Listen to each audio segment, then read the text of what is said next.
Ladies and gentlemen, it looks like we made it. Friday. It's Friday, everybody. Hope the sun is shining. Hope the birds are singing. I hope the wind is at your back. I got a banger today. I think you guys are going to love it. I know that I am going to love it. I've got some fascinating questions to talk to our guests. So let me just go ahead and say this. Aloha and welcome to an episode that promises to challenge the way you think about leadership, persuasion, and human connection. Today, we are diving into the fascinating world of high stakes communication with Michael Reddington, a master of interrogation turned leadership consultant. Throughout his career, Michael has explored one of the most profound questions. Why do people willingly share sensitive information under vulnerable circumstances, sometimes even in the face of dire consequences? His insights, born in the interrogation room and refined in the boardroom, reveal a deeper truth.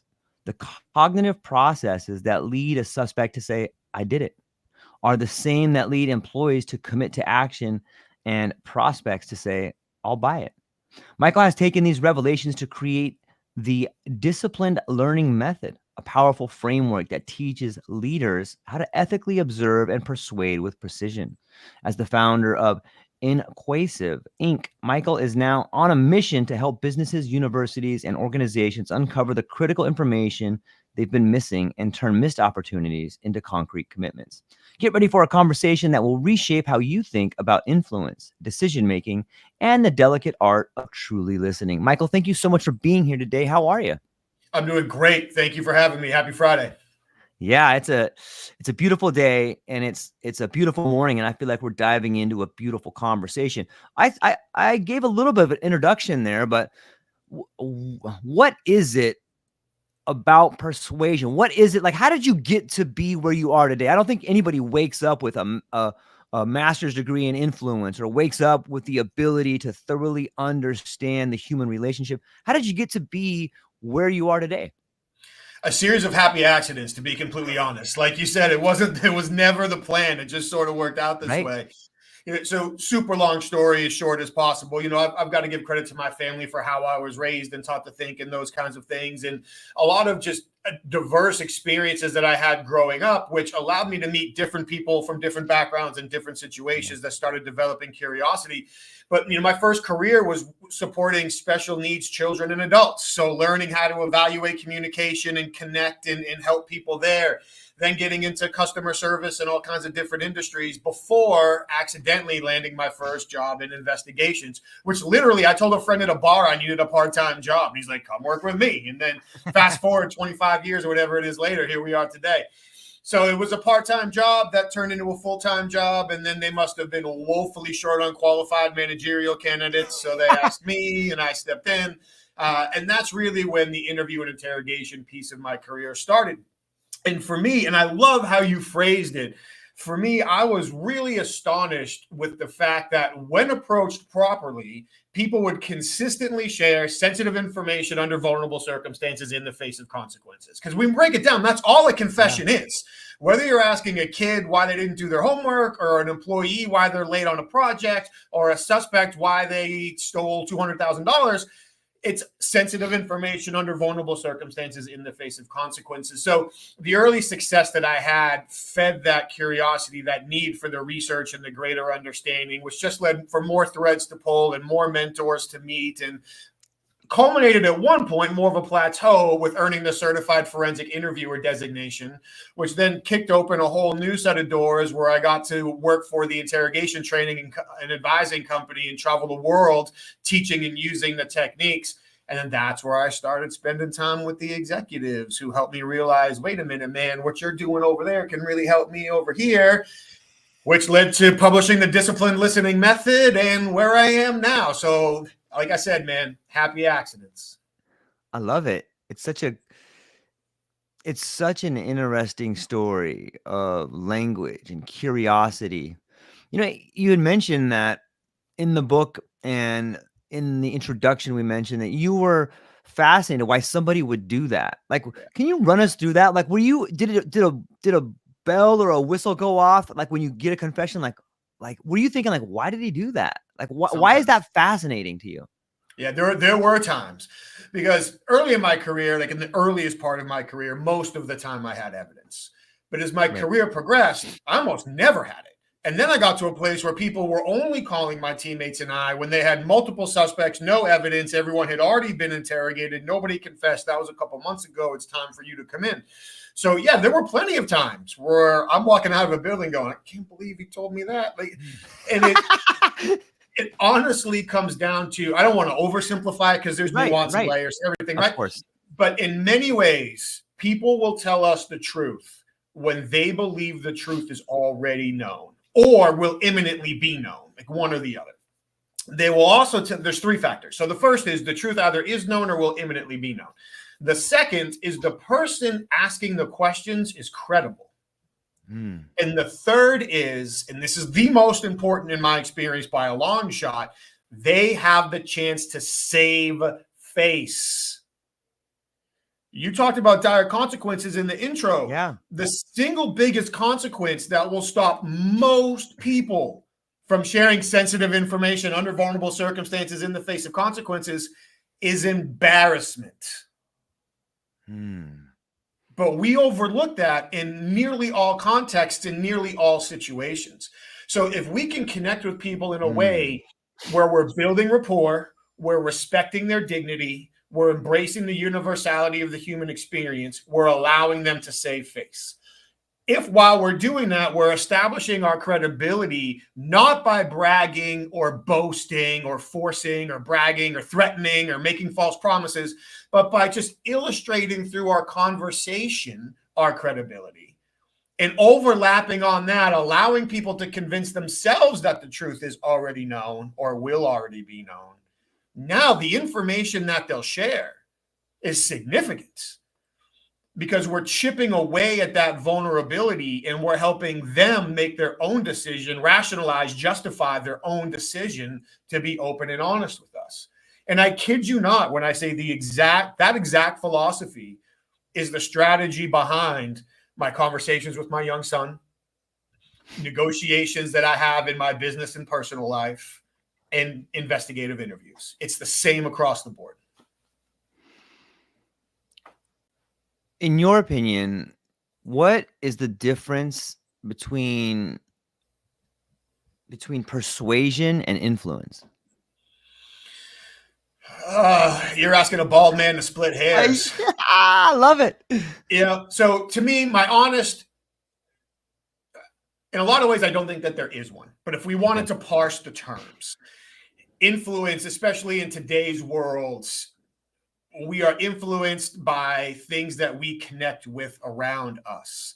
And we are generally influenced by them in a positive or negative way.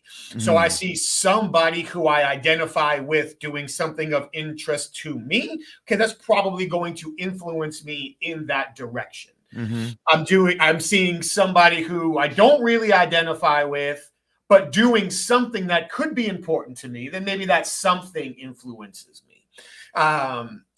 But if I see somebody who I identify with not doing something, I might avoid it. So there's different ways to break that down. As I'm talking my way through this answer, I think here's a way that I can actually parse it with some clarity for an audience that's now thinking, Mike, you can't influence me because you're talking in circles. So here's a random example. Years ago, not years, maybe 2 years ago, a good friend of mine who is an extremely healthy individual was trying to persuade me to start cold plunging. And so here's where I'll start making the difference between persuading and influencing potentially. He was actively persuading. So he was saying things, he was sending me information, he was giving me examples. It was an active process where he had a goal in mind and he was trying to move me towards that goal. And I've said this to him to his face. I was like, dude, of course you do cold plunges. Look how healthy you are. You measure the avocados you eat. Like, I'm not surprised that you do cold plunges. So while I agreed with all of the good things he was telling me, I didn't make the switch. About a year or so ago, a very good friend of mine, who I have lots of things in common with, had very demonstrably gone through a series of life changes, lost 70 pounds, got off of medication. His approach to many conversations had changed. Like, you could see a new person forming. And so one day I was just sitting with him up against the wall and I was like, hey, man, dude, you look awesome. You're doing great. What have you been doing? And he's telling me all these changes that he's made. Doesn't drink anymore, has made some dietary changes. He and his wife made some changes in their relationship. But then he gets to, you know what, honestly, my wife got me to start cold plunging. And I honestly believe like it is the linchpin that has driven all of these other things. I feel so much better. I'm doing so much better. You know, da, da, da, da. So for anybody really quick that thinks I'm trying to get you to cold plunge, do whatever you want. That's your call, not mine. I'm not a doctor. I'm in no position to tell you to do it. But now he is influencing me because he's not trying to talk me into cold plunging. But here is somebody who I have a little bit more in common with, I believe, who is not trying to get me to do it, but as he's walking me through the difference it's made to him, now I'm layering everything I'm hearing from friend number 2 on top of everything I've already heard from friend number 1. And I'm like, I guess I really need to start doing this. And so I did. I bought one and I started doing it, and I thought I was going to die the first time, but I lived, and I've been doing it pretty consistently ever since, except for when I got poison ivy. So to use that as an example, I feel like in that particular situation, my friend Aaron was really trying to persuade me, Mike, you should do this. My friend Miles influenced me by sharing his experience with me in a way that caused me to see a situation differently and change my behavior accordingly. So if we want to, for the purpose of this conversation, say that being persuasive or using persuasion is a more active endeavor, typically a goal in mind, and I'm saying or doing something to achieve that result. And influence is more of a passive endeavor where my actions, something I'm doing, something I'm saying is creating the behavioral change in somebody else, but without that goal, that intentional effort necessarily. I think that might be a decent place to draw the line. But I would say that they can be layered on top of each other. If you put them on a Venn diagram, they overlap. They can be used in concert. So I definitely would not say that there's a clear differentiation between the two. But that would be how I would parse them 20 minutes after you asking me the initial question. Yeah, I like that. It's the application of the technique seems to be that which differentiates them. It's interesting because some of them, on some level, I feel like persuasion has a negative connotation to it. You know what I mean by that? Like if someone's trying to persuade me to do it, I suddenly have lost a little bit of trust for them. Like, oh, you're trying to persuade me. And maybe that's already layered into these ideas that we have today and different sort of, ad agencies or Madison Avenue. And what about if we just stay in this vein for a minute? What about if I think influence, or if I think that persuasion has a negative connotation, manipulation has even a more of a negative connotation? How would you where would you drop manipulation in between those two? Dude, I'm so glad you asked. This has been a hot topic of conversation all week for some reason. I guess the universe has decided that this is manipulation week. Shark Week can step aside. So for me, manipulation is a completely neutral term. It is not good. It is not bad. We manipulate people, and we are manipulated all day long, every day. And most of the time, not only are we cool with it, but we expect it and we participate in it willingly. Nobody goes to a new restaurant that they've never been to before and doesn't expect to be manipulated by the server based on what the server likes to eat or what the new specials are or what's new in the kitchen, or quite honestly, maybe even which one the server thinks they'll get the biggest tip on if you really want to take a negative spin. But we expect that. I have a young son. I have to manipulate my son every morning to get him out of bed on time, have breakfast on time, get dressed and brush his teeth on time, and get out the door on time. He's just not going to do it without being manipulated to do so.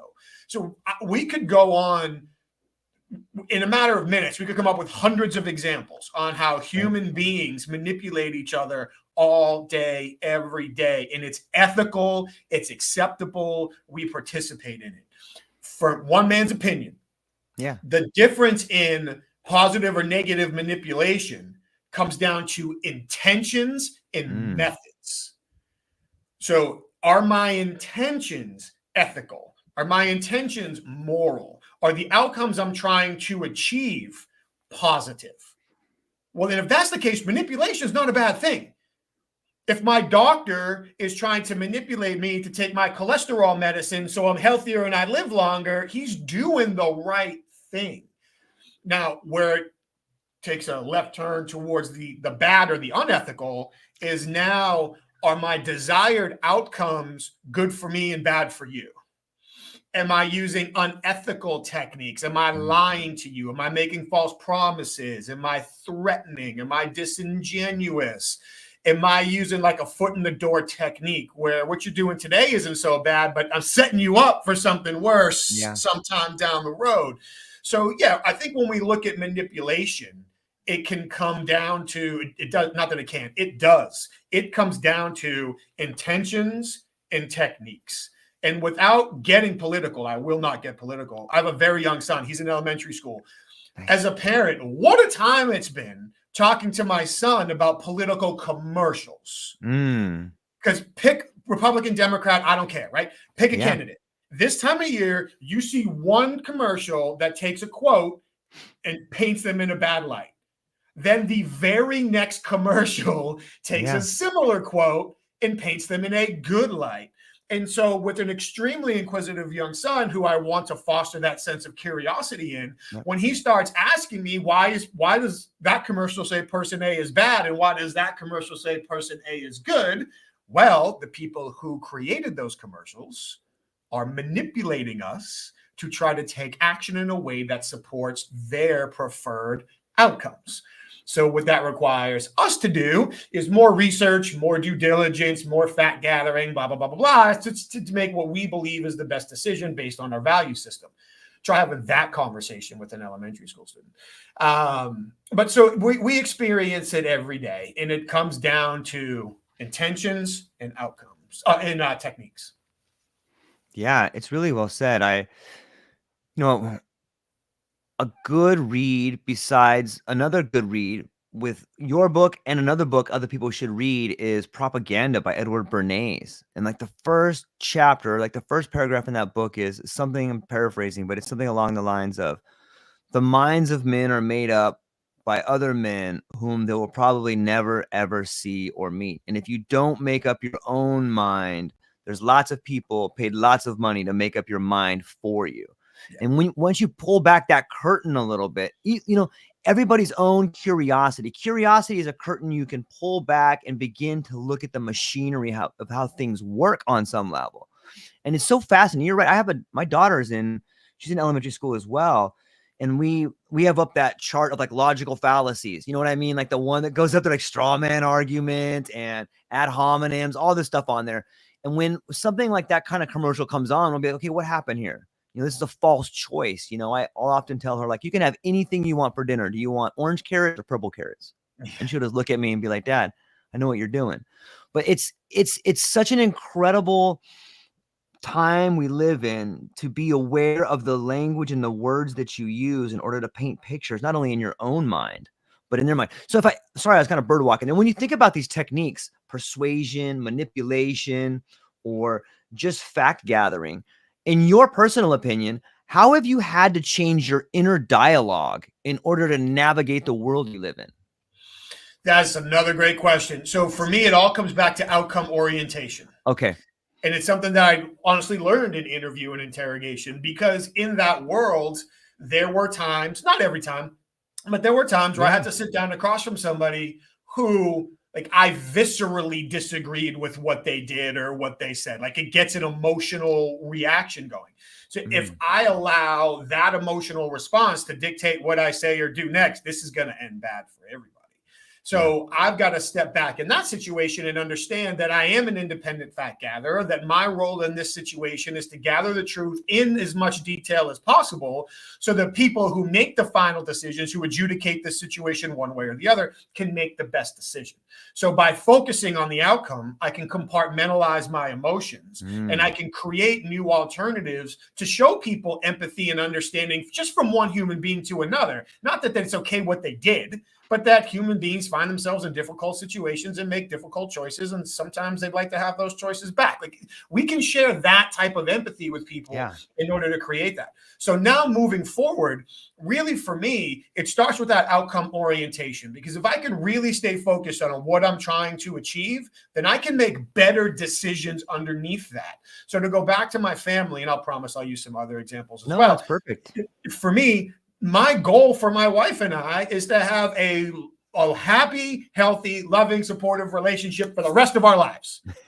So when things start to go sideways like they do for every couple, handling that has to be framed under that goal. Because if I just handle that situation under how does it make me feel right now in this moment, that is a short-term tactical response to a long-term strategic situation, and it's going to make it worse. I bet my wife is thrilled I just referred to our marriage as a loving situation. But the same is true for my son. So the goal for my son is to raise an adult who is a happy, healthy, well-adjusted, positive contributor to society. Okay, cool. So now when these things start happening, how I handle them has to be framed around that long-term goal. We can take it into business. If I'm trying to develop a business, obviously my long-term goals are the success of the organization, the reputation of the organization, let's be honest, the profit and those things along the way.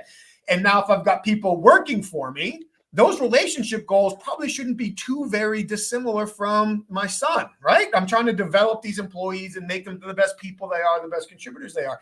So now if I handle something, a project is behind or a customer is upset or something didn't get done, if I handle that in the emotion of the moment, it's going to make me feel better. But as a general rule, if it makes me feel better, it's probably going to make the other person feel worse. Now, if I handle it under the umbrella of the long-term strategic goal I'm trying to achieve, I can make better decisions. So it starts with the outcome focus. I'll pause there because I don't want to, take command of all that talking time on your show. But then I can go down and file a few lines under that too. It's awesome. For me, there's a very interesting crossroad that we come to when we begin talking about business and developing employees.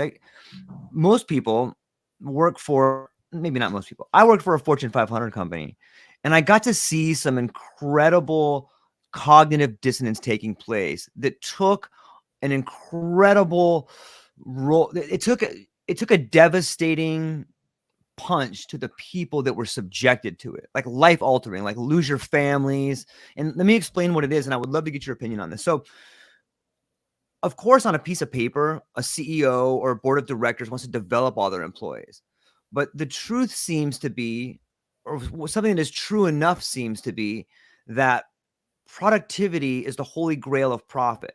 And so I would deal with high middle managers. And what I would see happen is that the people in the C-suite were like, listen, you're going to do this fucking job the way I told you to do it. If those people below you don't perform, you fucking fire them, cut them. They don't deserve to be here. We know how much money we're paying these people. They got to get it done. End of story. You don't do it, you lose your job. And I would, as a union representative, I would go in and I would talk to the, like a district manager or something. And this person, it wasn't as abrasive as the CEO talked to him, but it wasn't as least abrasive as it would talk to a low-level employee. And you can point out the flaws in their argument. I would say, listen, you want this production. However, the problem that you're talking about, you're not measuring all the variables. So if you're not going to measure all the variables in the equation to get productivity, we're not talking the same language. Like, you can't get what you want because you're not measuring all the variables. And you would see a light flick off on this middle, like on a manager's head, like, holy shit, this guy's right. How can we possibly tell this guy to be more productive if we're not going to measure all the variables they're doing? And, then you go, oh, now this person is a middle manager, is stuck. Oh my God, I'm going to lose my job. I'm going to lose my livelihood unless I can get this person to do it. But I'm telling them to do something that I know is wrong. Like, that kind of cognitive dissonance can ruin relationships, not just with the employees, but that internal combustion that happens with there is like, it's mind blowing. So I guess, how do you help people deal with cognitive dissonance on a level like that? Like, how would you help that middle manager? Like, what are they supposed to do? The best they can. They're supposed to get the guy to do the job. Yeah. No, so many layers there, and I promise I'm going to get to answering your question directly. No problem. Take your time. So if we were to look at this almost like an hourglass, and we lay that hourglass on its side. So on one end, you got the CEO or the board that's saying, you got to get all this stuff done, because they're making that decision based on the goal they have and the limited information they are being presented in relation to achieve that goal. Because the higher the information goes up, the less and less detail they get. That's just how it works. Now, if you get to the other end of this horizontal hourglass, you have the hourly workers, the frontline managers, the middle managers, and they are the ones who see everything that's going on, everything they have to deal with. Now, we could parse what's a reason and what's an excuse at another day and another time when people have had more coffee and want to get into that conversation. But that's what they're seeing. Now, as you get to the middle of the hourglass, that is where we start to kind of parse out, okay, what's the reality of the situation? What are the obstacles our goals are truly up against? What's the productivity that is like the maximum productivity that's currently available? What are some adjustments we can make? But the problem is, for the people at either end, there's no motivation for them to get to the middle of the hourglass. The people at the top fall into the entitlement trap. Damn it, this is what I need done, and I'm the one that signs your paycheck, so get it done. And the people at the other end of the hourglass, they're the ones who are saying, well, I shouldn't have to do this. I've got all these other challenges. I've got all these other things that I'm dealing with. And to be honest, each of their perspectives is valid based on their position in this scenario. So that poor middle manager is the guy who's sneaking through the skinny part in the hourglass, going back and forth to either side. So what I would coach that middle manager to do is have a Guinness. Guinness should start giving me like promotional money. But in all seriousness, what I would encourage that guy to do is start tying preferred outcomes together. So the preferred outcome on the executive side of this hourglass is more production, more results, less excuses, less problems. The long-term outcomes, the more important things on the hourly end, if you will, or the front end of the hourglass on this side, is more support, more resources, more empathy, more understanding. So in order to help connect those, oftentimes I have to do a better job asking questions and sharing resources over a period of time. One of the things that I'm sure many people run into when they're working with different clients and customers in different scenarios is, I just told you this today, I want the change tomorrow. Cool. Well, if you've got a time machine, I might be able to make that happen. But outside of that, it's not the world we live in. We're dealing with human beings with entrenched behavioral patterns that we need to be able to influence or persuade them out of over time. So on the executive end, as they're saying, we need more production and we need it now, my initial response is, yes, sir, roger that. So now they feel heard, they feel respected. Now I can ask them questions. If I start by saying, well, I don't know, sir. Well, ma'am, I don't think that's possible. Well, you don't understand. Get your mouthpiece.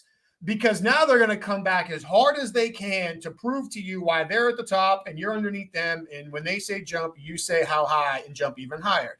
So the first thing I'm going to do is I'm going to lower their guard. So I'm going to say, yes, sir. Yes, ma'am. Roger that. Got it. Now, as they're feeling good, I can come back and say, I just want to make sure that my communication is in alignment with your expectations. So I would be grateful for you to please walk me through how this increased production ties into whichever outcomes we know that they're looking to pursue. So now what they're doing is they're tying the production to the outcomes. As they are tying the production to the outcomes, that's where I'm taking mental notes. Because the production is likely not the most important thing. It's the outcome they want to achieve. And right now they perceive that this production is what's going to unlock that for them. And again, at this point, I'm probably not challenging them. It's probably going to be, thank you, I appreciate you sharing that. That helps, that adds clarity. So we like to say, illustrate before you investigate. So as I make those little illustrative that's beautiful. I'll write that down. In between the questions I ask, they feel really good. Like, questions can be perceived as invitations or attacks. And this is especially true when we're going up the chain of command. So now as I'm creating these illustrations, my questions feel like invitations. They don't feel like attacks. And now I'm building layers into this tie from production to outcomes. Now that I've got that, I understand the bigger picture. Now I can crawl back through the hourglass to the other side, and I can sit down with whatever, the next level of management, employees or whatever. And instead of telling them, hey, this is what the brass wants us to do. Because as soon as I say that, they're going to be like, no way, F that, can't do it. That's unreasonable. They don't know us. They don't trust us. I know you mentioned being in the union, so I don't say this to make a joke out of it. Get your picket signs, get out front. Totally. Like that's not going to happen. Right. So instead of taking that approach, now we sit down and we say, hey, listen, and with any organization, they're going to want increased production. Like the curse of doing a good job is they want us to do it better. Like that's going to be true in any job anywhere on the planet. So let me ask you this. As we take a look at our current employee base and resources, equipment, whatever it is, as we look at our current employee and resource base, what do you think would be the top 3 obstacles that could limit our ability to boost our production by 35% over the next 6 months?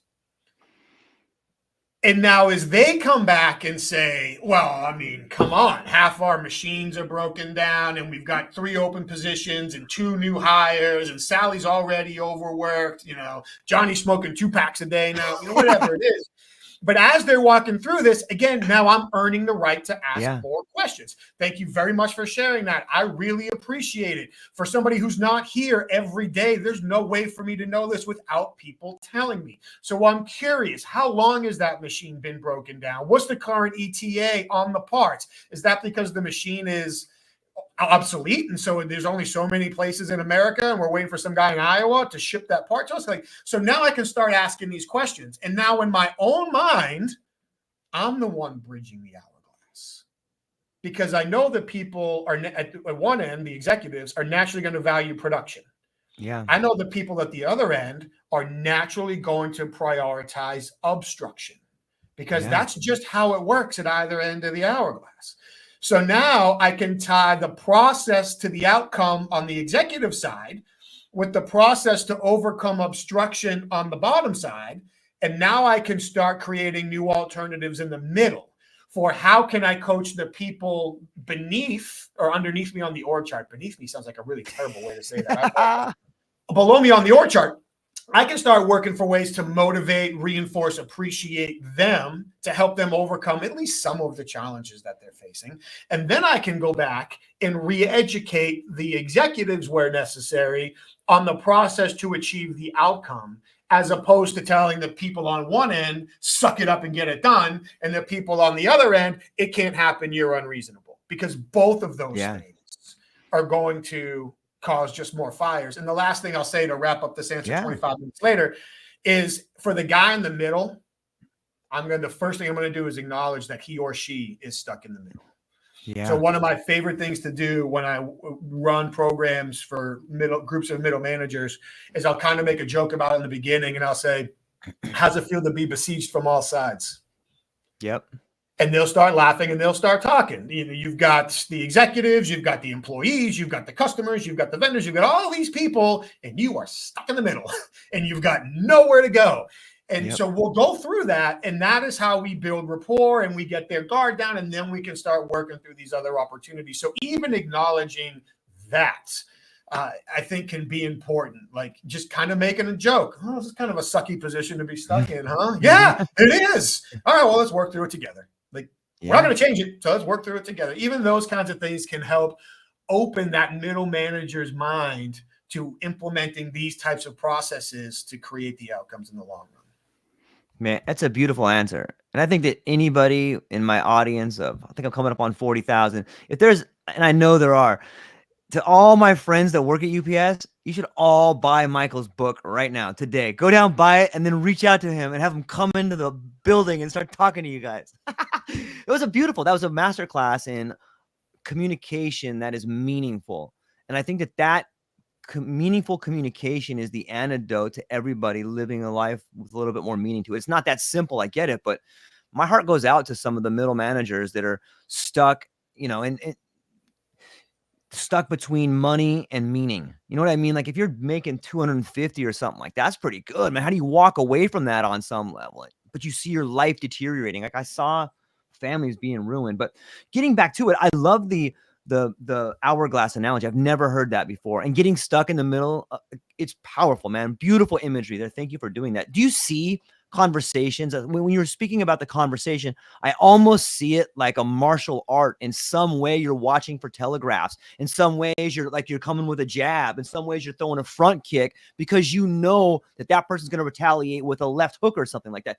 Is that how you see conversations? Like I said, it doesn't have to be that abusive or that much of an attack, but how do you see the conversation when you begin to find yourself in those situations? Man, now I got to be careful how bad I nerd out on both the martial arts side and the communication side. So my one passion left outside of my work is jujitsu. So now here we go. So as we go through it, for me, starting on the conversational side, I truly believe that in most contexts, the best way to stay in control of any conversation is to allow the other person to feel like they are in control. Because when they feel like they're in control, their guard is down, their defense is down, they're willing to share more, they're more vulnerable, they're more like, I want somebody to be overconfident. To use the jiu-jitsu analogy, I'm not that big, I'm not that strong. So when I'm going with bigger, stronger opponents, I want them to feel like they're passing my guard, because when they are, I'm getting underneath their center of gravity. So at that exact moment in time where they feel like they're progressing to a dominant position, that's when I can sweep them. Because now I'm under their center of gravity. So for me, in a conversational standpoint, oftentimes I want to get underneath somebody's proverbial center of gravity. They feel like they're in control of the conversation. They feel like they're leading the dance. They feel like it's going where they want it to go. But I've been nudging it in a certain direction the whole time. And because I've been nudging it and they feel like it's theirs, their guard is down and they walk right into where I want them to be for my next question or my next illustration or whatever it is. So whether it's the capturing momentum, any of the things that we can do. But for me in a conversation, and this, I'll tie this all the way back to the question you asked me about my internal dialogue, is for me, I never is a tough word to use. I can't tell you the last time I approached a conversation by thinking, why should somebody do this? Because if I do, what I'm really doing is projecting my biases and assumptions onto you. And then when it doesn't work, I'm going to get frustrated and blame it on you, even though there's a strategic shortcoming in how I approach this entire conversation. So instead, and this comes from a particular investigation I did a long time ago, I approach it by asking myself, why shouldn't this person say or do what I want them to say or do? And it's not about expecting failure or being negative. It's like, let's be honest. Most people are motivated to say and do what they want and resist what I want them to say and do. All right, cool. If I just accept that as an operational fact of the conversational environment I'm operating in, now I can embrace it. And I can say, okay, here's all the reasons why Johnny shouldn't say or do what I want him to do. Cool. Got it down. I'm a caveman. I'll actually write those down. Then I'll ask myself the sister question. Why hasn't he already done this? And I'll think about all the reasons why, if he's had opportunities in the past, here's why he hasn't done it. Then I'll look at those two lists. Why hasn't he done? Why shouldn't he do it now, based on his perspective that I have to make some assumptions on? I get it. And then why hasn't he done it before? I'll look at those two lists, and now the question I ask myself is, based on all of these factors, what does he need to experience before he does? That's a great question. So now, instead of me going in thinking I'm awesome, my business is awesome, my product is awesome, my service is awesome, my idea is awesome, I just have to convince this person about the awesomeness in their presence and they'll jump on. It doesn't work. Instead, if I look at it as, these are all the reasons why this shouldn't work, which now that I know them, I can use them. So now that I've embraced this reality, how do I use these reasons why it shouldn't work to create an experience? Well, this person will make the decision I want them to make. And when we think about excelling in conversation, it's all about creating experiences for our counterparts. My bias is often, when listening and communication is taught, it's taught by, this is what you need to do to be a better listener, and this is what you need to do to be a better communicator. And while those things to a large degree contextually are true, I'm the only person on the planet who cannot say that I'm a good listener. That's somebody else's decision. I'm the only person on the planet who cannot say I'm an effective communicator. That's somebody else's decision. And depending on the day, the person, the time, the topic, the conversation, your experience may vary. So for me, if I can start by considering what are all the reasons why they shouldn't, why haven't they done it already? What do they need to experience to change their mind? How do I create that experience? That might be one conversation. That might be multiple interactions. That might be multiple people. I honestly might pull myself out of the process and let somebody else go do it. Who's got a better chance at creating the outcome. So now I'm prioritizing outcomes like we talked about before. I'm building my strategy based on why they shouldn't instead of why they should. And I'm entering this in a experience creation mindset based around that outcome. Now we can be far more successful in some of the contextual opportunities we've talked about so far.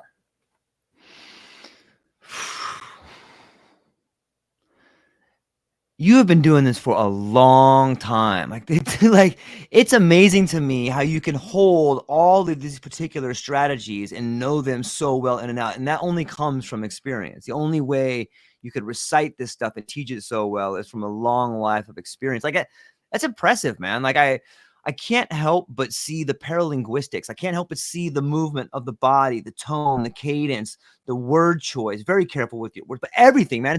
It's poetry. Like, can you tell me a story about maybe one time where you got into an interrogation and you second guessed yourself, or like you got into trouble, or you maybe met like an equal or match, and how that felt when you were in the midst of it? I'm going to do stories for all of those and more. Okay, please do. So I'll go to the mistake one first, because I'm not going to shy away from that question. Okay. And I'll do this one. Okay. So, by the way, I've made lots of mistakes. I've got more examples. But in this particular one, I was called to, and this is kind of going back a little bit. So I don't really do interrogations anymore. I do the executive education, leadership, business development, negotiation now. But at the time, I was called out to an organization to conduct a safety and security evaluation. So basically, I'm out. They don't think there's any dishonest activity going on at the moment, but I'm out there just to help them kind of shore up the situation so we limit exposure, that kind of thing. And so while I'm there, their head of security, we walk by there. So they got two security people on duty, the head and one of his employees.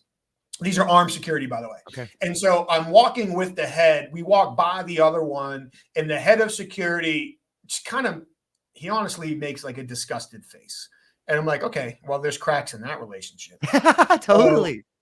So later on, the conversation continues, and the head of security shows like a little bit of exasperation. And so with that, I asked him, I said, well, what's the long-term problem that hasn't been resolved? And he comes back and eventually tells me that he has smelled marijuana smoke on the part-time security guard multiple times, and no one's done anything about it. Now, I know in 2024, I'm going back a little while with this example. I know that in 2024, the worldview on smoking marijuana has changed. Right. Without getting into politics, my personal view is everybody makes their own decisions. And as long as adults are participating willingly and nobody is getting hurt, who am I to judge? But I think you've got to draw the line at getting high on the job somewhere before carrying a loaded weapon and driving a vehicle and responding to safety scenarios. Like somewhere before that is where we should draw the smoking marijuana line. People can choose wherever they want to draw it. I just ask that it's before carrying a loaded gun and driving a truck. That's the only place I ask for it to be drawn. So I call the owners and they said, dude, yeah, find out. So I'll be 100% honest. My ego kicked in. And I thought to myself, well, statistically speaking, if this guy is blatant enough to get high at work with a gun on his hip, he's got to be stealing. Like he's got to be doing something else. And so because we audio video recorded all of our interviews and interrogations, I thought to myself, I'm going to make a movie. I'm going to get this guy to confess to this theft stuff that I didn't know anything about. Then I'll get the drugs. And then when I go back to my office and show all my teammates this video, I'm going to be awesome. There was one super, super, super enormous problem with that strategy. My man wasn't a thief. And I found out the hard way. Because as I was going through the interrogation, I started accusing him of stealing, and his denials are getting clearer and stronger and clearer and stronger. And now I've been sitting in front of this guy for maybe 25 minutes thinking to myself, I've got a really big problem on my hands. This guy is angry at me. He's not a thief. And now how the hell am I going to get him to confess to doing drugs on the job when he hates me for accusing him of something he didn't do? Yeah. And so here's where we get to the second part of your question of, how do we handle it? What do we do? So I took a deep breath and I looked at him and I said, I just want you to confirm for me really quick that you've never taken anything from this organization. And he yells at me, no, I haven't. And I looked at him and said, great. I appreciate you confirming that for me. At which point he kind of takes a step back. Now I've got to create a buffer because I can't just ask him about the drugs while he's pissed. So I create a buffer by asking him to walk me through his normal daily routine. And I'm doing that for multiple reasons. I want to get actionable intelligence that can help me with the safety and security evaluation. I want to create new opportunities for me to potentially go down the path of drug use. And I also need him to calm down. Like we don't need to be friends, but we got to get along again. So I need him to calm down. So he starts going through his daily routine. And there were some wooded areas on this property. And he was talking about how when it gets really hot in the summer, we're here in the Southeast, that oftentimes he'll go sit in the shade. And when he said that, I reinforced it. I'm like, well, that makes sense to me, man. When it's over 100 degrees and 90% humidity and you're out here wearing a uniform, I go sit in the shade too. And now he's, well, of course, because it's hot and I need a break. And yeah, man, that makes sense to me. I got no problem with that. And so now we start building the bonds back up. I'd rather be lucky than good. The night before, I went out with the owners and they were talking about where to hang the game cameras because on the back side of their property, they would allow people to hunt during hunting season. And as the security guy, I know that he knows that they have the game cameras. So I said, so you typically go in the woods where it's shady, right? He's like, yeah. So it wouldn't make sense to take a break out in the field. He goes, no, I go sit in the woods. I said, you probably find a good tree, make sure there's no fire ants underneath and just lean up against the tree and drink some water, right? He's like, yeah, I definitely drink water. I said, that's what I would do. I said, let me ask you this. The game cameras, are they generally out year round? He's like, well, I don't think so. I mean, I know we use them for hunting season. I said, but you got them. He's like, oh yeah, I'm well aware that we have the game cameras. I said, great. Then let me ask you this. Is there any reason you can think of that one of those game cameras may have captured footage of you smoking marijuana while you were taking breaks on a hot summer day? Ooh. And his eyes get big and he looks like he was seeing a ghost. And he's like, whoa. I mean, it's not like I was drinking. And here we go. And he ended up confessing to smoking marijuana 3 times a day, every day for over 3 years, which means it was probably longer than that and probably more than that, but we'll never know. And again, I know we're talking about marijuana, but he's carrying a loaded pistol. So let's keep that in mind as we're having this conversation. So that would be one example of me making a grave misjudgment and using the wrong approach for the wrong reasons and then having to recover from that. And thankfully, by the time that conversation ended and he wrote his written statement, not only did he shake my hand, but he gave me a hug on the way out the door because of building rapport and respecting people's dignity and embracing the universality of the human experience and all those things we talked about before.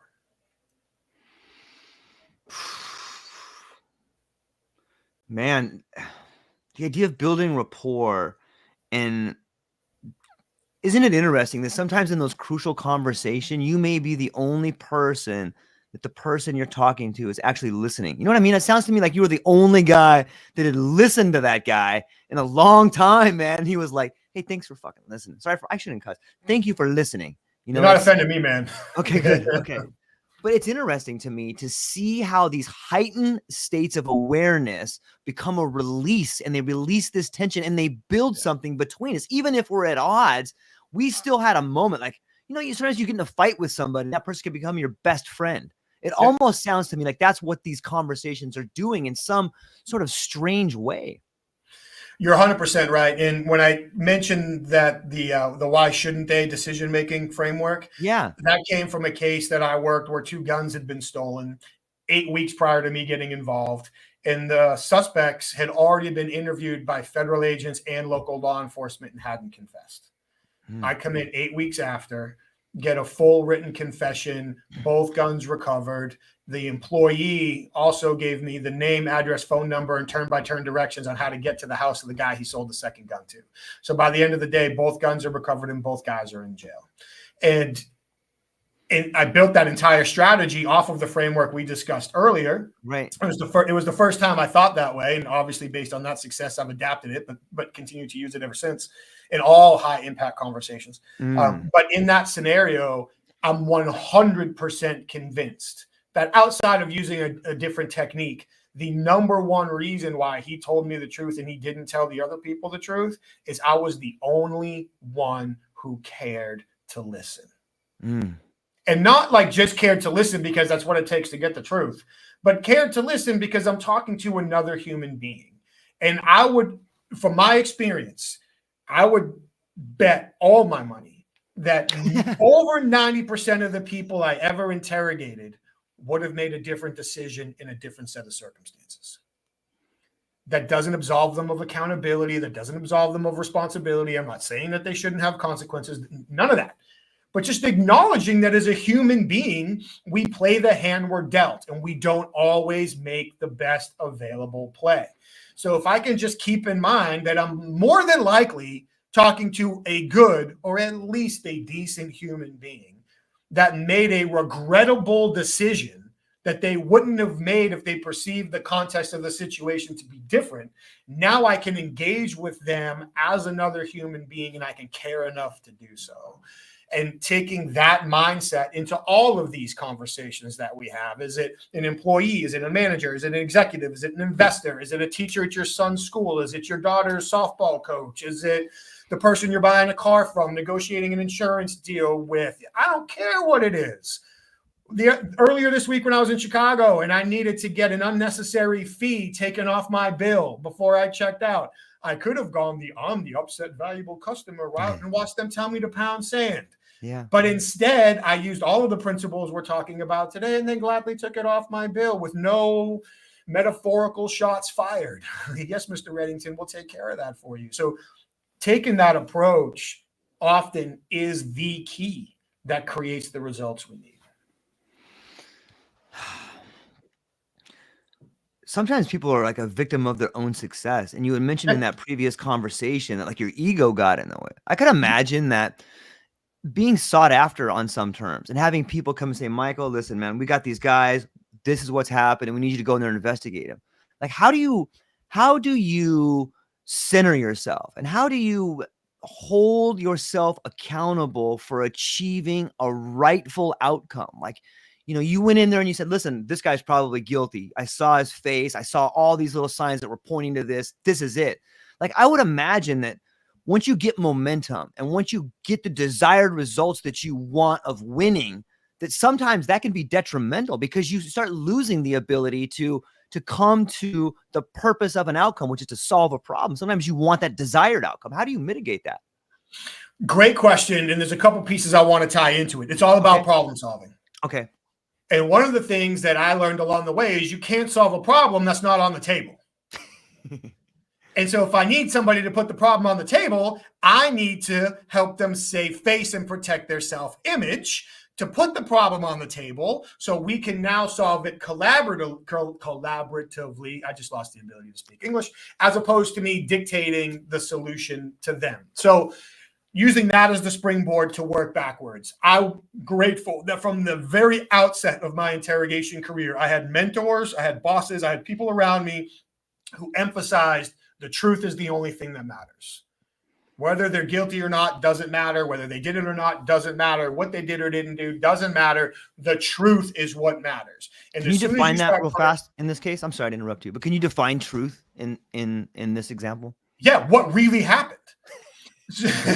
So if I go into a scenario in, like, let's use the guy, either one, the drugs or the guns, like either one. If I go in there and I say, okay, this has to be the guy that did it, to your point, I've now got my blinders on and I'm looking for anything that confirms my expectation. I'm going to pounce on it. So In the gun case, thankfully, I didn't run into that problem. But in the drug case, I created it for myself. Statistically speaking, somebody that's doing drugs at work is more likely to steal than somebody who's not. Like, I'm not making a judgment of that person. That's a math problem, right? Yep.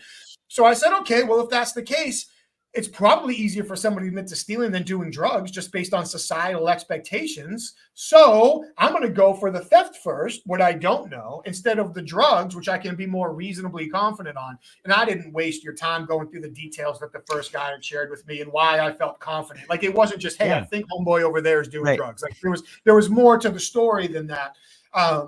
But I used a statistical likelihood to frame an ego or justify an ego-driven decision. And thankfully, I recognized it at a point where I still had time to correct. Mm-hmm. Because at the end, I still was prioritizing the truth. I wasn't prioritizing the confession.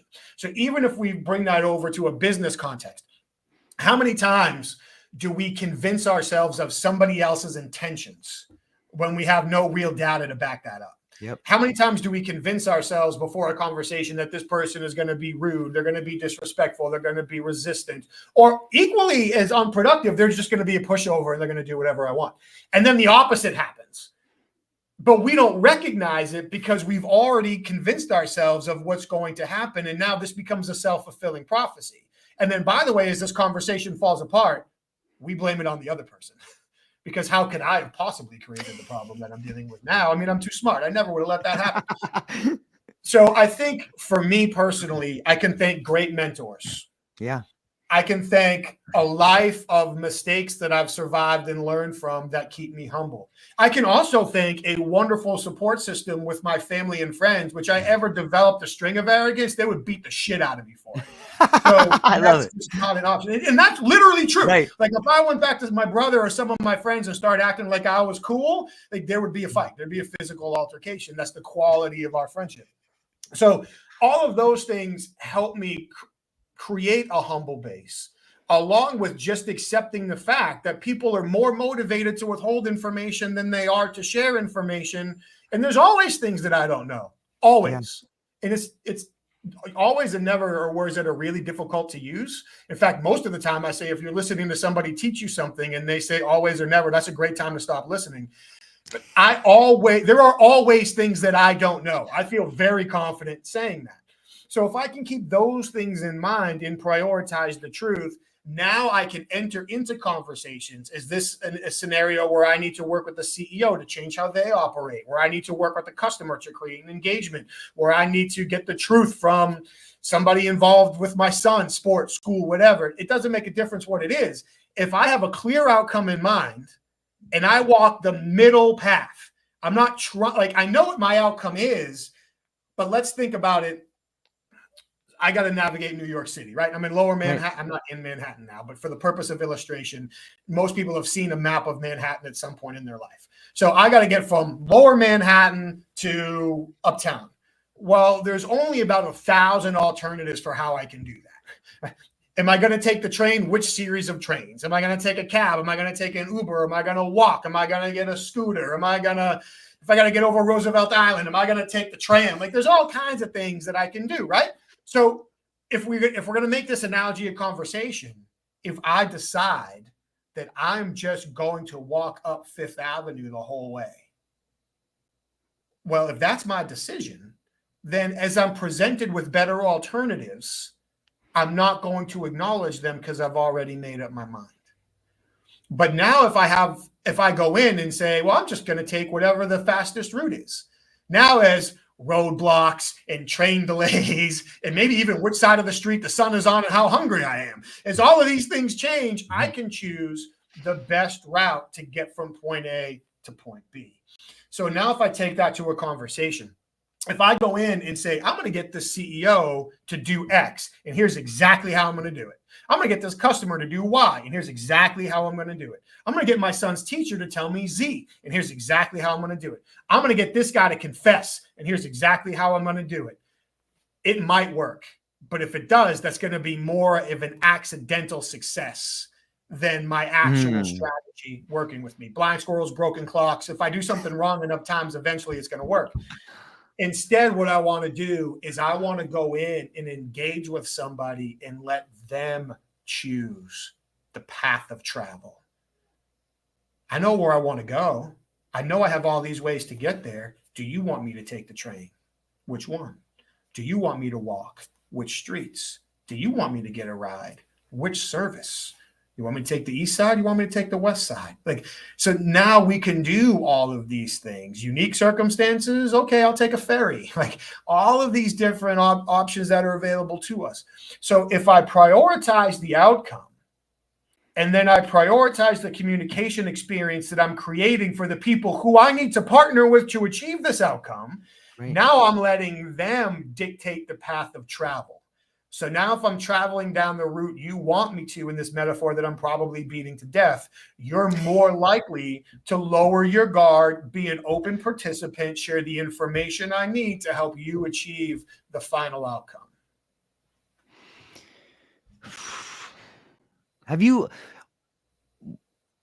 This is a two-part question. Have you always been an amazing storyteller? Or is this like, is this something you learned? I probably learned it. You think so? If I tell you I've always been an amazing storyteller, right after I tell you my friends will kick my ass if I become arrogant, I'm going to get my ass kicked. But I think it's relevant, right? Like on some level, like storytellers throughout history are the ones who influence people. If you just look at mythology, if you just look at, if I want to tell you about something important in my life, I'm probably going to share a story that's personal to me so that we can build some empathy. But like, and I don't mean it as a pejorative. I mean it as like, that's a phenomenal skill that I see in people that I admire. Like being a storyteller is, in my opinion, a teacher. Is someone who can relate to you on a level that is meaningful. So I meant it. I didn't mean it as like a pejorative or anything like that. No, I didn't take it that way. And I do believe not only is it something that I learned, but it's very important to say it's something that I'm still learning. Yes. And it's something that I learned it's something that there were times where I was instructed intentionally. This is how you do it. This is how you structure it. This is how people. But for me, I'm a big believer in connecting dots, intentionally working to create dots that other people don't see connect. For me, I don't watch, like people ask me all the time, have you seen Ted Lasso? Have you seen Game of Thrones? Have you seen whatever? And my answer is always no. And then they look at me like, what do you mean no? I'm like, dude, I'm a busy man. I don't have time to watch that stuff. And I'm not telling you that I won't enjoy it, right? But I'm telling you that I'm going to get sucked into it. And now I got to dedicate 40 hours of my life to watch this television show that I need to be doing stuff for my wife and my son and my house and my business and all these other things. I just don't watch a lot of TV. I watch sports and then I watch like documentaries and history related programs. And a lot of times when you watch those programs, they present something historical almost as like a mystery because they want to keep you listening and wondering and curious. So you'll go through this whole thing and get to what really happened 1,000 years ago, even though you could pick it up on your phone and Google it right now and know. And so even like paying attention to those and okay, well, if that's how they tell a story and that's how they capture an audience's attention, how do I do that? And something that you mentioned earlier in passing, I think is extremely important as well. And that, you use the words like power linguistics and body positioning and tone and cadence and pace and all those things. All those things are super important too. So to use another martial arts metaphor, he or she who controls the distance typically controls the fight. So I don't want to fight anybody, but I do want to use the distance control. So quite literally, how fast I approach somebody, the angle I approach them at, the distance that I keep, how much space, the angle that space is at, how long I maintain eye contact, when and how I shake their hand, like all of these things matter.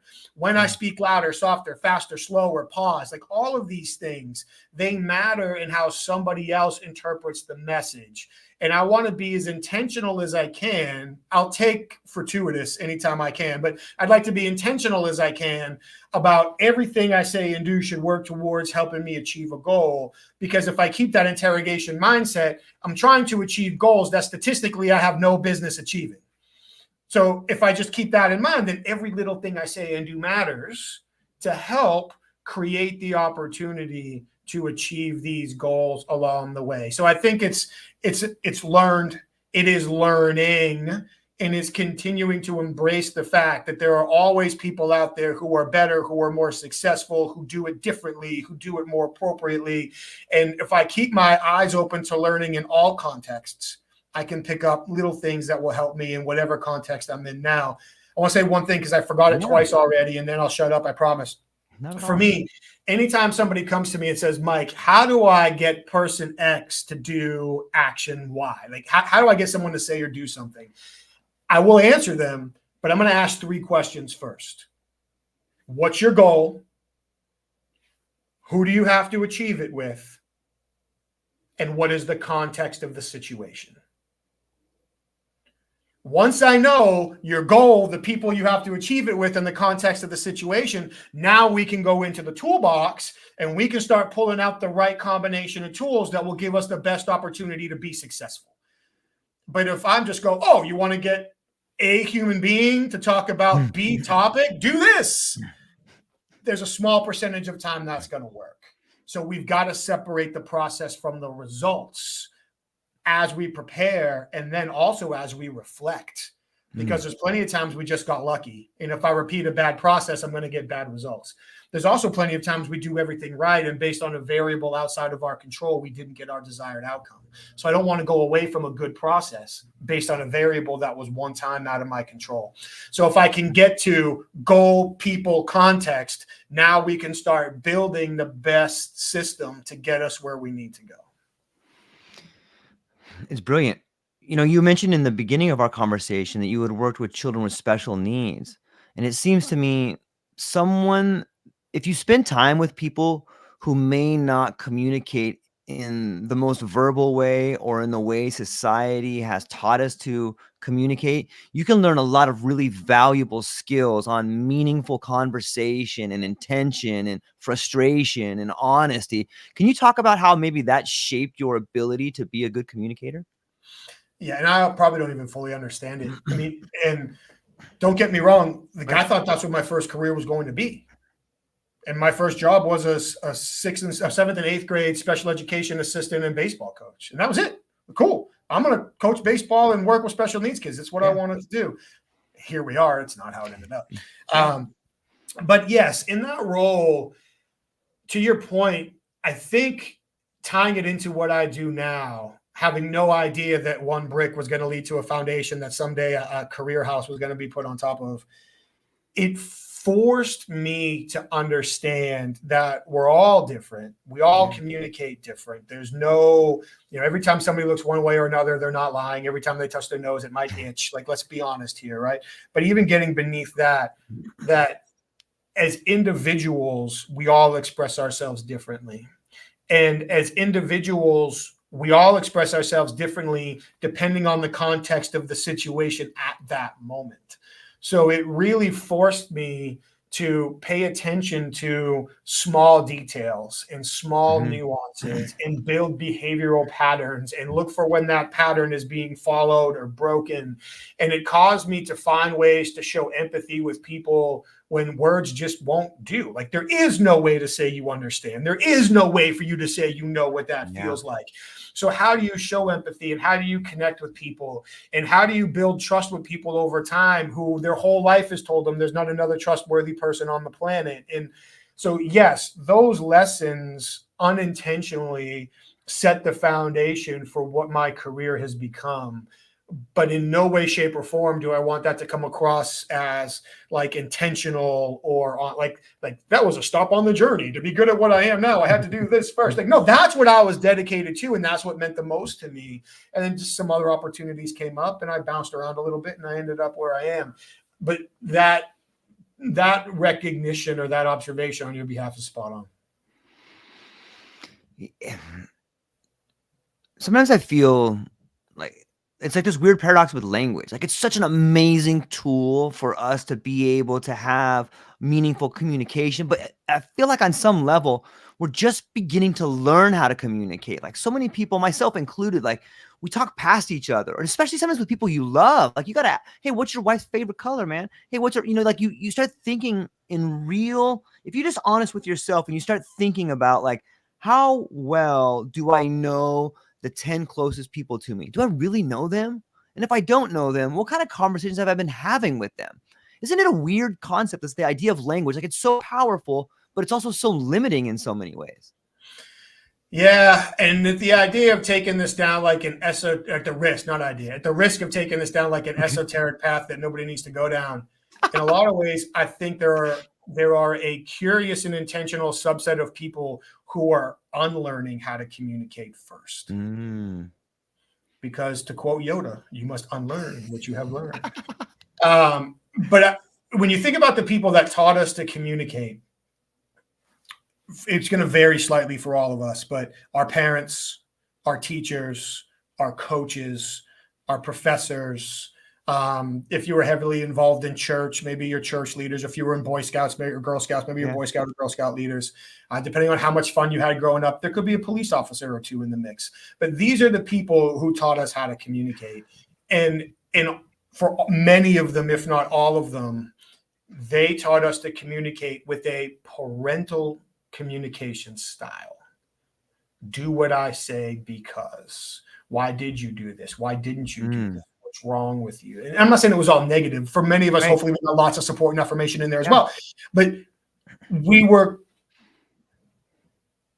young, there's no like how to be an effective communicator class in elementary school, middle school, high school. There's not. Maybe somewhere you did a debate class, or maybe somewhere you did a theater class, or maybe somewhere you did a negotiation class growing up. And some of these principles got in there, but they got in there as like exceptions to the rule that we had already been operationally conditioned to follow because of how we'd been talked to for 16, 17, 18, 19, 25, whatever years prior to that. So now as we want to be more empathetic communicators, we want to be more curious listeners, we want to be better problem solvers, we want to connect with people on a different level. We want people to share sensitive information under vulnerable circumstances in the face of consequences. Let's break that down even further. We want people to trust us with their secrets. We've got to communicate with them differently. And often the way we were taught is counterproductive. And so for me, my teammates and I say this, it kind of comes across as a joke, but it's 100% true. We were extremely fortunate that our job required us to talk to people who didn't want to talk to us. And so because they didn't want to talk to us, we had to fine-tune techniques and approaches that would encourage somebody to trust us enough to open up in these situations. And now if you take the approaches and techniques that were developed to connect with people who don't want to connect with you, and you use them to improve the connections of people who do want to connect with you, now you can get much deeper, you can get much stronger, you can start achieving so much more. It's interesting to me, the versatility of communication. Like, not only, I think, would your book apply to people that are in the world of business or in the world of communications. Like, I think a lot of these techniques would apply to the people that are in counseling professions. Like, I talk to a lot of people with PTSD that are coming back, that are trying to make sense of this incredible thing that happened to them, and they don't have the right framework to do it. But so many of the topics we've talked about empathy or honesty or, finding techniques to talk about things you don't want to talk about, like, it would totally work for that too. Have you gone down that road and thrown maybe your hat into the ring of helping people with PTSD or applying your techniques to this book, to that particular field? Yeah, but I got to be real careful. So for anybody that's listening and that's a veteran, first, thank you. And second, I'm not.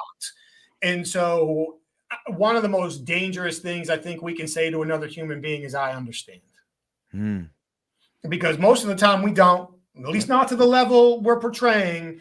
And even if we do, somebody who is emotionally vulnerable doesn't want to believe it, and it creates more resistance. So I'm the son and grandson and nephew to veterans.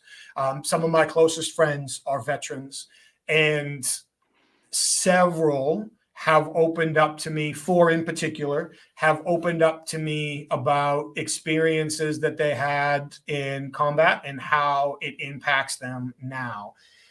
I've never once asked them, and I never would ask them, I will never ask a veteran about their combat experience or experience overseas. That is none of my damn business. I haven't been there. I haven't done it. That is a very personal set of experiences that affect people in profound and in different ways. And I have not earned the right to have those conversations. Now, I have had people share them with me. And when they do, those are probably the conversations I say the least. Because I'm not there. I haven't done it. Like, what do I say? Wow, man, I bet that sucked. Yeah, obviously. So, or wow, it's got to be tough. Yeah, obviously. So for me saying those things isn't going to make the situation better. Me just listening makes the situation temporarily feel like a relief for those people. And then not offering a solution, not offering a fix, like, because there isn't one. There certainly isn't one that I have. But creating the open channel for them to feel safe and not embarrassed and respected. Recently, I had a guy who I've trained with previously say, you're probably going to make fun of me for this. No, I'm not. I never would. Number one, out of respect. And number two, you'd probably kick my ass. But no, I'm not going to make fun of you for that. So just being there for somebody in a way, and it doesn't have to be PTSD. Honestly, yeah. I use the same approach for my son when he gets in trouble at school and he's embarrassed and he doesn't want to talk about it. I use the same approach with my wife when maybe she made a comment at work. And by the way, I make comments at work all the time that I shouldn't have. I'm not judging my wife. But for the people who are closest with me, it's the same approach where I'm not going to say I understand because I don't. I'm not going to offer a solution unless they ask for one. Like, I'm just going to be here and I'm going to listen. To take this in a totally unexpected and partially unrelated way, I had a friendship would probably be too strong a word, but a relationship with somebody who had a serious heroin problem for many years. And and that was driven by a very deep depression and other mental issues and whatever. And one of the things I recall him saying is that people go down that road. Not always, everybody's story is different, but in his experience, people go down that road because there is a pain that they can't get away from. There is a hole that they can't fill. There's something that maybe they can't even label, but they don't even know. And the addiction in many ways, and sometimes culminating in taking their own life, is because there is a pain that just can't be treated. It can't be solved. And so his recommendation was, if you're talking to somebody who is deeply depressed or has a drug problem or something like that, would not be to talk to them about the drugs, would not be to talk to them about the depression, but to try to talk to them about the pain. And if they have an opportunity to be open about, even if they can't articulate it, the pain and the problems that the pain causes and all that stuff, then we create the opportunity over time to potentially start addressing the depression and potentially start addressing the drugs and those kinds of things. And this is probably too late for me to say that I'm not a licensed psychologist or psychiatrist and I have no legal right to be talking about these things. And if you're taking my advice on it, just know where it's coming from.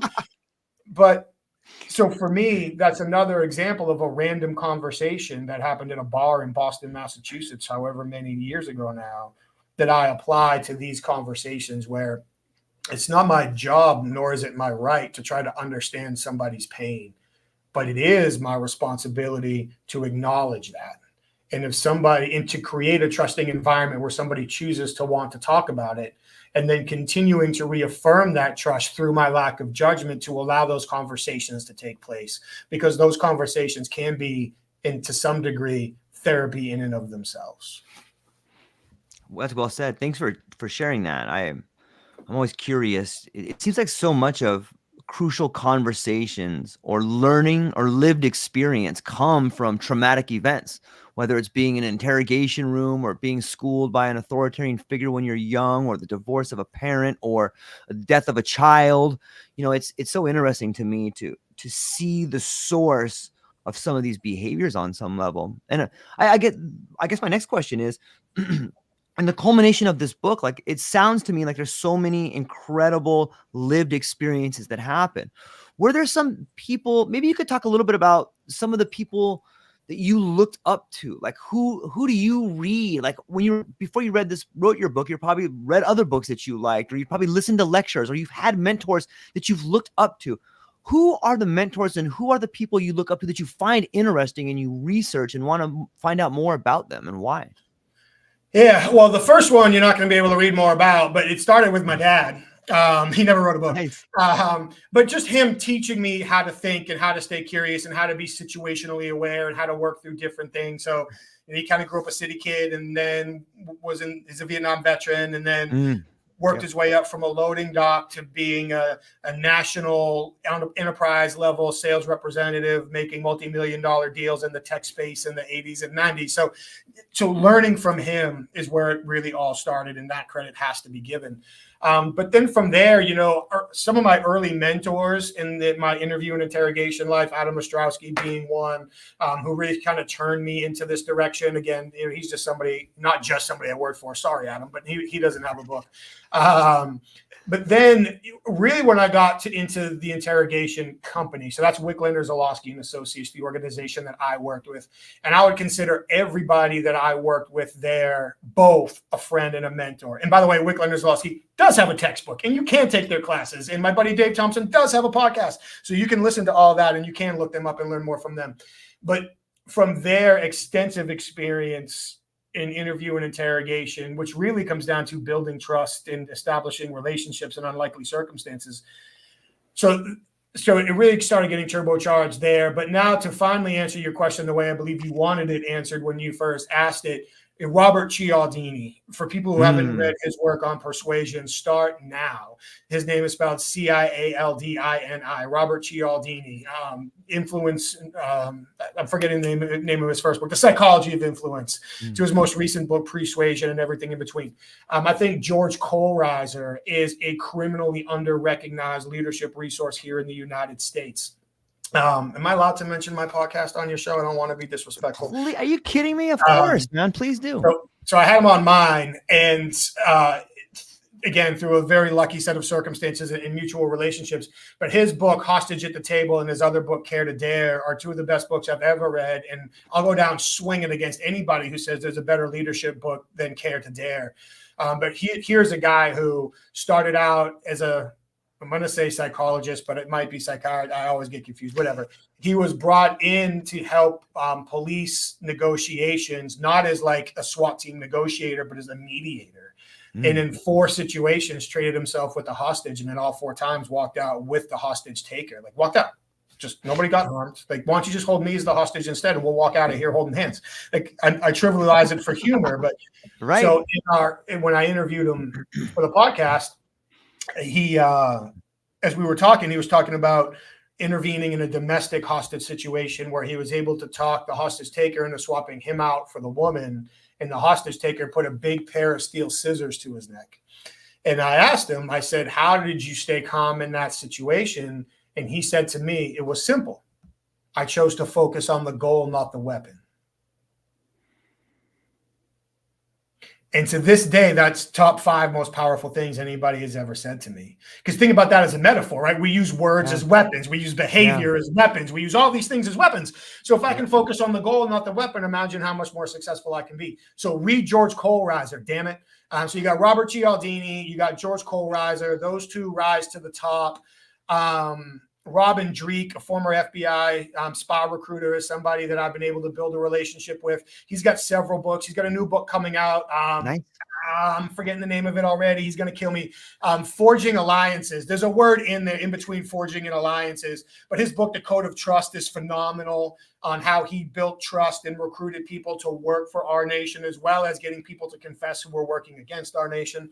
So Robin Dreek is another one. If you can see me looking, my bookshelf is right over here. Yeah. When it comes to like understanding behavior, Dr. David Matsumoto and his book on nonverbal behavior. Honestly, Paul Ekman gets some flack these days, but I think a lot of his seminal work on understanding how and why people are driven by their emotions, Emotions Revealed, would be his book that I would recommend the most. For people who are looking to get the most out of themselves and their employees, Aaron Salko wrote a book, The Ninth Stratum, that not only is entirely based in research, but serves as a playbook as well. that I highly recommend. Everybody should be familiar with William Ury. I'm saying his name wrong. From Harvard, Program on Negotiation, Getting to Yes and Getting Past No, and those seminal books I would highly recommend. Kind of an off the agenda recommendation is a book called The Gift of Violence by Matt Thornton, who is trained law enforcement, federal law enforcement, but he's one of the, you mentioned martial arts earlier, so this is your fault. He is one of the probably earliest second group of Brazilian Jiu-Jitsu black belts here in the United States, and he's built one of the biggest international groups of academies on teaching like how to apply actual martial arts. I'm forgetting the what's the nerve? He's got a term for it that he uses. But I would highly recommend that book, The Gift of Violence, to change people's perspective on how they keep themselves safe and their families safe.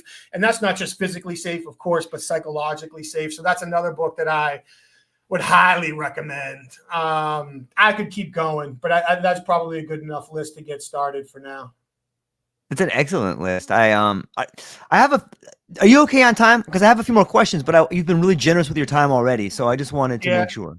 If you don't mind, maybe another 10 minutes or so. Absolutely. I got one more question. We'll finish up right here. Yeah. So let me see here.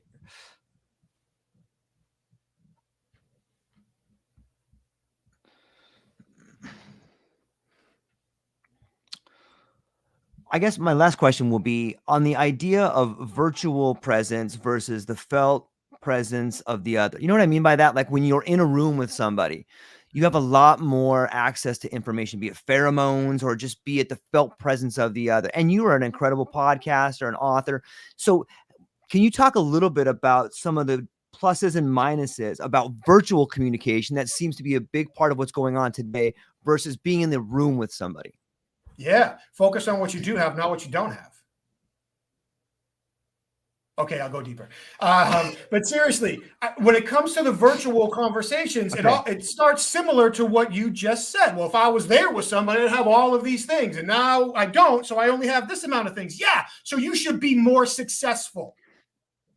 I truly believe that success in any critical set of communications in many ways comes down to variable management.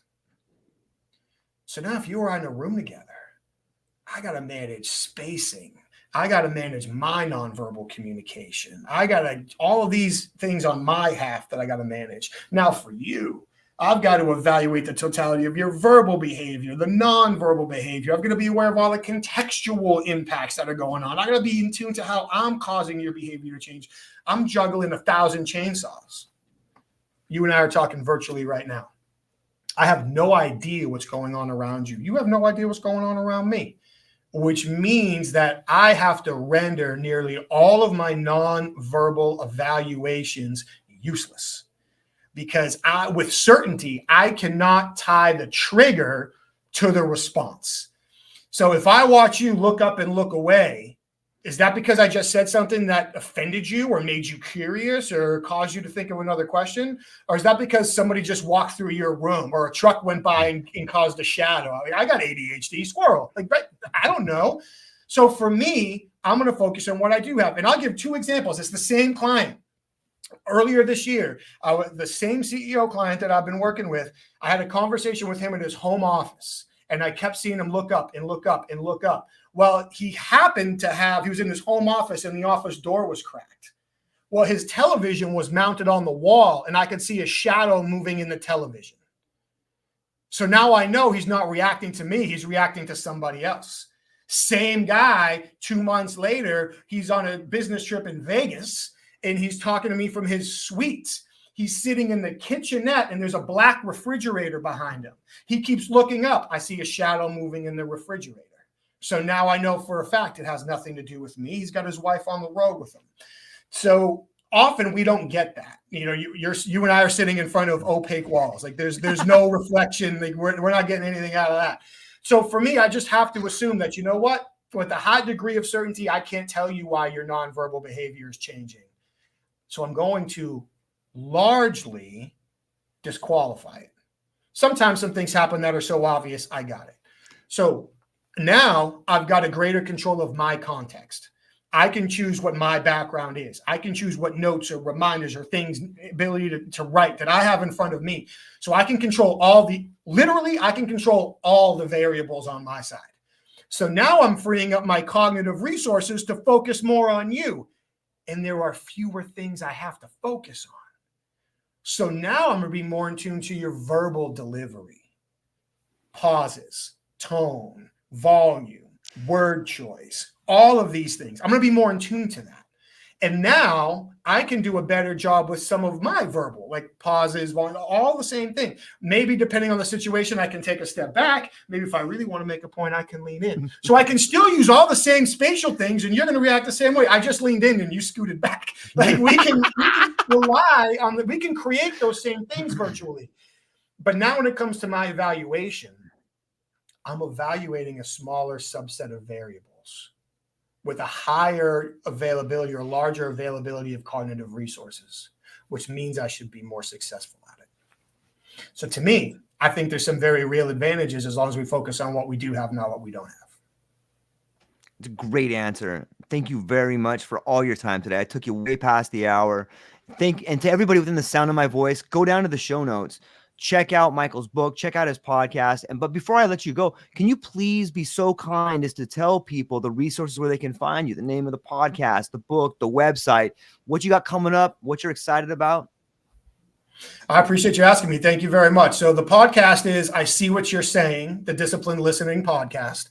And it's all about communication. So from business leaders to military leaders to research scientists to athletes to broadcasters, a wide range of people, families who raise disabled children. I mean, a broad array of people who can give us often unanticipated insight on how to be more effective communicators and build stronger relationships.